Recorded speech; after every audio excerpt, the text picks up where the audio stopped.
Hello everyone, this is Anikhil. Welcome to my YouTube channel Learn Constant में आपका हार्दिक स्वागत है। फ्रेंड्स, आज हम लोग वीडियो में डिस्कस करने वाले हैं सीबीएसई क्लास 6 की एनसीईआरटी, जो आपकी पॉलिटिकल साइंस की एनसीईआरटी टेक्स्ट बुक है, जिसमें हम लोग डिस्कस करेंगे चैप्टर 8 के अकॉर्डिंग जो आपका डिस्कशन 8 रहेगा। और फ्रेंड्स, अगर आपको नोट्स वगैरह चाहिए तो आप लोग स्क्रीनशॉट ले सकते हैं। और फ्रेंड्स, वीडियो सेशन में आगे बढ़ने से पहले फ्रेंड्स, अगर आप ये वीडियो सेशन फर्स्ट टाइम देख रहे हैं, फर्स्ट टाइम आपने विजिट किया है, तो आप हमारे YouTube channel learn concept subscribe करें, बेल आइकन को प्रेस करें, ताकि आप सभी तक लेटेस्ट एजुकेशन वीडियोस का नोटिफिकेशन आपको टाइम से मिल सके, आप तक टाइम से पहुंच सके।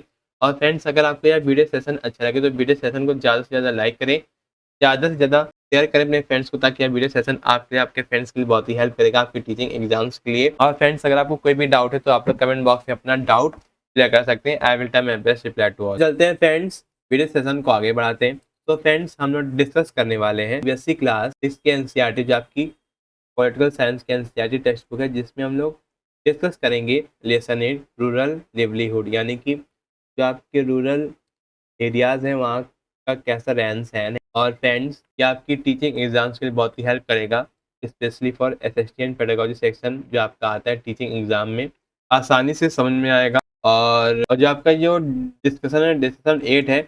और इस वीडियो सेशन के माध्यम से, और फ्रेंड्स, इस वीडियो सेशन के माध्यम से आपके एनसीईआरटी को रीड करने में और भी मज़ेदार लगने लगेगी, और एनसीईआरटी का हर एक कॉन्सेप्ट आपको क्लियर होगा। और फ्रेंड्स, ये आपकी एनसीईआरटी टेक्स्ट बुक है सीबीएसई क्लास पॉलिटिकल साइंस की, जिसका नाम है social and political life first, सामाजिक एवं राजनीतिक जीवन फर्स्ट। और यह एनसीईआरटी आपको इंग्लिश मीडियम और हिंदी मीडियम दोनों में अवेलेबल होगी।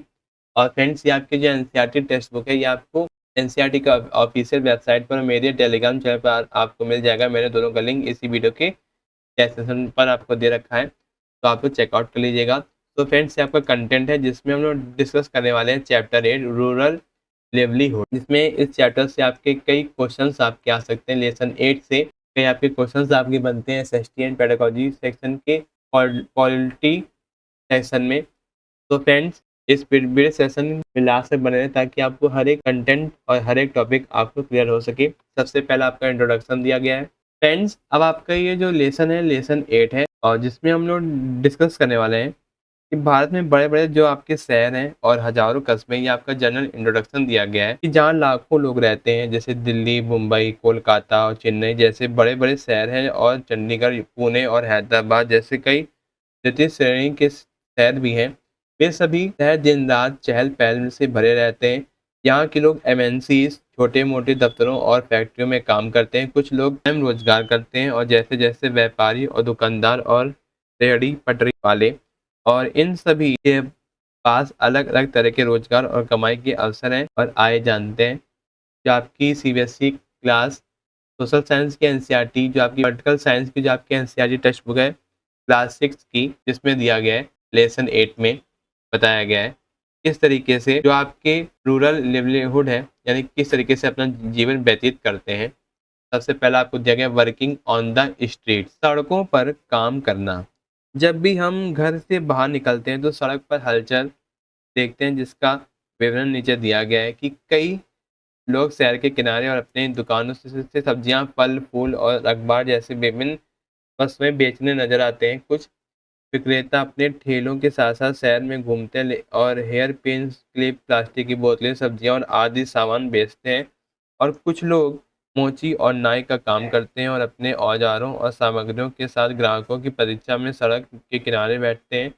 और लास्ट है, रिक्शा चलाने वाले लोग भी हैं, और ऊपर बताए गए इन गतिविधियों की वजह से सड़कें बहुत व्यस्त हैं और गतिविधियों से भरी हुई लगती है।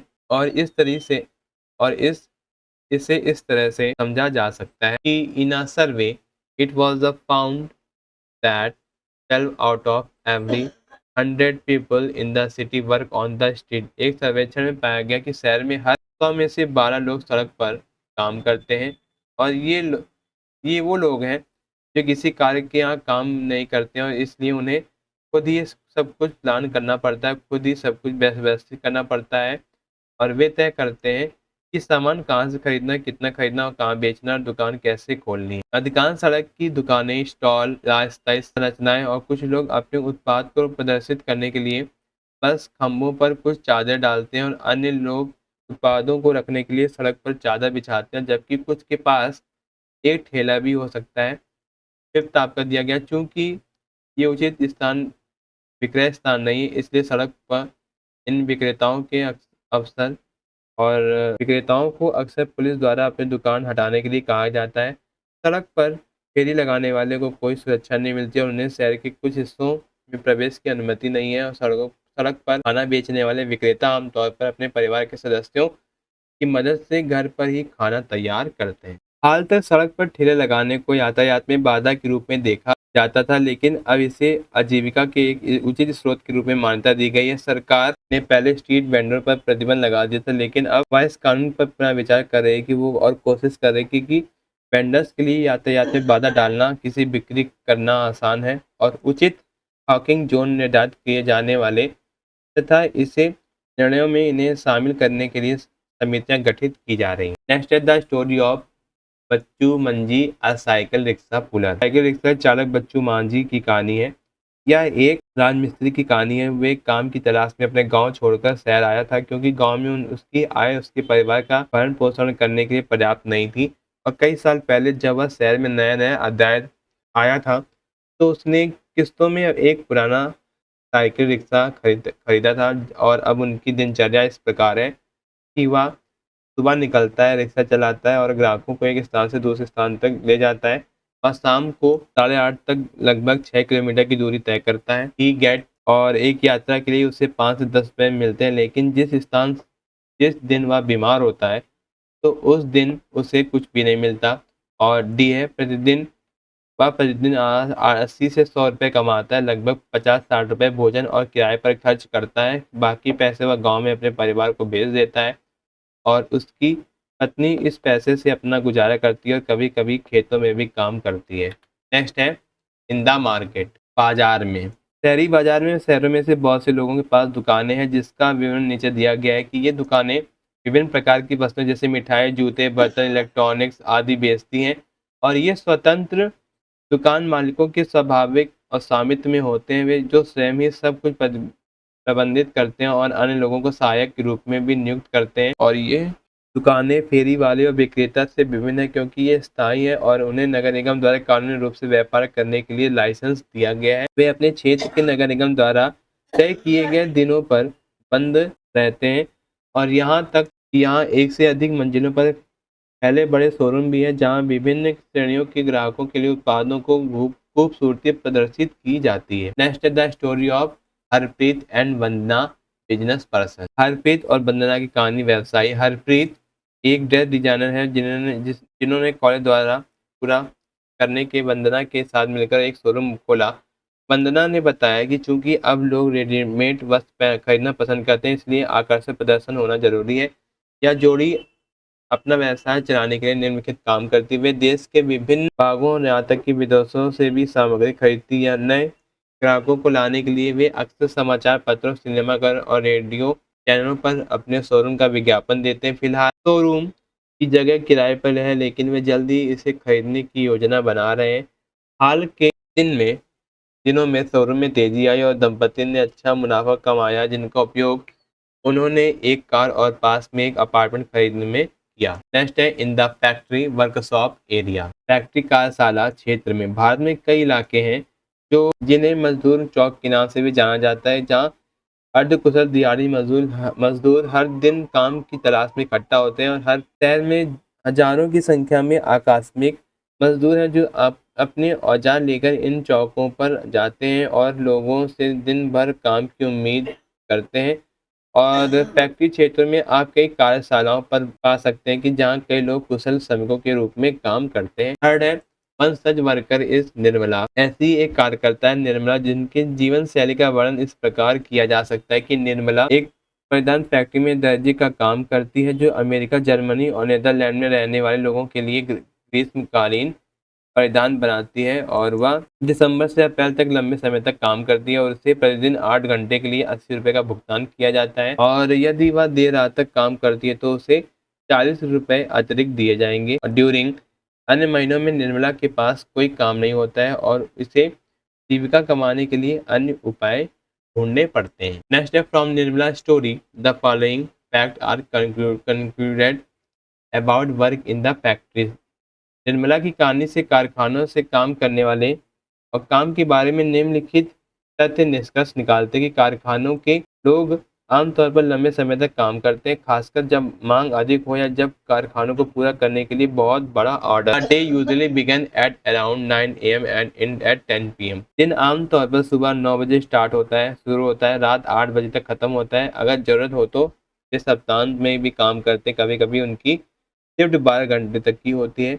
और जब मांग अधिक होती है तो लोगों को रोजगार दिया जाता है, और जब मांग पूरी हो जाती है तो कर्मचारियों की संख्या कम कर दी जाती है और लोग बेरोजगार हो जाते हैं। ऐसे श्रमिकों को नौकरियों की कोई सुरक्षा नहीं होती है और वे कम वेतन पर लंबे समय तक काम करते हैं तथा उन्हें कोई लाभ नहीं मिलता। इन्हें अपनी वेतन कार्य स्थिति के बारे में शिकायत करने के लिए भी अनुमति नहीं है, अन्यथा इन्हें नौकरी से निकाल दिया जाएगा। नेक्स्ट है इन द ऑफिस एरिया। कार्यालय क्षेत्र में जो लोग उचित कार्यालय में काम करते हैं वे ज़्यादातर नियमित स्थायी कर्मचारी होते हैं। उन्हें एक स्थिर मासिक वेतन मिलता है जिसे कई महीनों या वर्षों तक जारी रहने की वे उम्मीद रख कर सकते हैं, और इस तरीके से नौकरी में नौकरी की रक्षा और कई कार्य लाभ मिलते हैं, जैसे सेविंग फॉर ओल्ड एज, वृद्धावस्था के लिए बचत।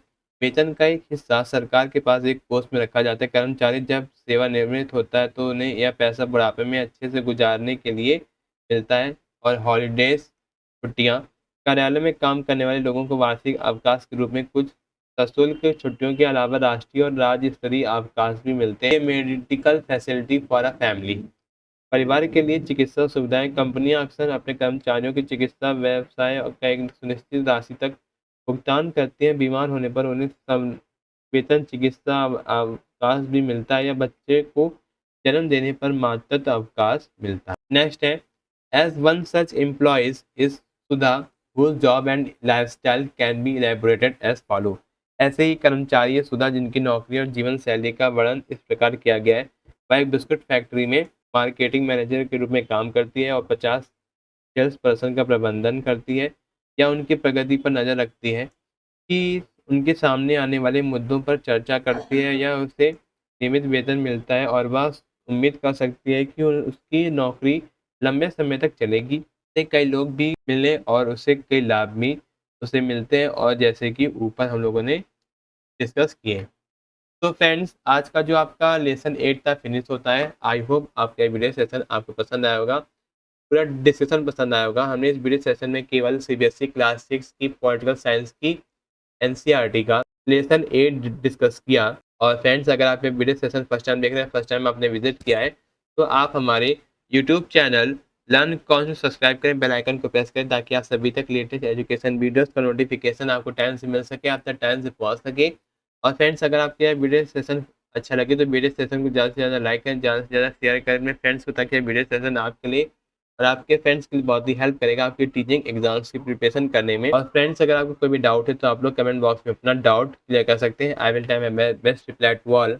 तो फ्रेंड्स ये हमारे सोशल मीडिया हैंडल्स हैं जहाँ पर आप लोग लर्न कॉन्स्ट को आप लोग फॉलो कर सकते हैं। फेसबुक पेज पर, इंस्टाग्राम पर, टेलीग्राम चैनल पर, ट्विटर पर आप लोग फॉलो कर सकते हो, जहाँ पर आप लोगों को लर्न कॉन्स्ट के माध्यम से आपको टीचिंग एग्जाम्स के लेटेस्ट नोटिफिकेशन आपको मिल जाएंगे। तो फ्रेंड्स आज का जो वीडियो सेशन है फिनिश होता है। आई होप आपको यह वीडियो सेशन आपको पसंद आया होगा। Thanks for watching this video. मिलते हैं फ्रेंड्स इसी तरीके के इंटरेस्टिंग टीचिंग एग्जाम्स के वीडियो में। थैंक यू, धन्यवाद।